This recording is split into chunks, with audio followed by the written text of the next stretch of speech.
Kua roa tēnei rā e tāria ana he ngari kua tai mai. Kei te whakanui ngā kokoru me ngā kakari o te motu whānui i te ekenga o te kapa o pango ki te taumata papatū o te ao. I te huarahi o Kuini i te whaitua o Tāmaki Makaurau ara paira tāwhai i nā kua nei. He umere ka tika mona toa o te ao. Ka moirui. Koera te ingoa, te kuku, te kiwaha mai te whānau apanui me ngā tupurau, ka moirui te ke mura. Pango katoa narori. You sort of dream of this as a little kid, but to see it actually come true, it's unreal. So, New Zealand, we love you!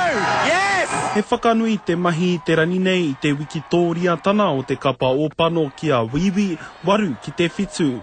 Ko te whakapae ko tahirau mano tānata, kua tae mai ki te rori o Kuini. I just feel so ecstatic. It's just like a dream come true. I mean, it's going to be great for the next 24 years. Kua haere rāno mai nei mai i te pāpaka nui a Māui ki te mātaki i te kapa o pango e hiki ana i te kaura. Yeah, we just came for the rugby.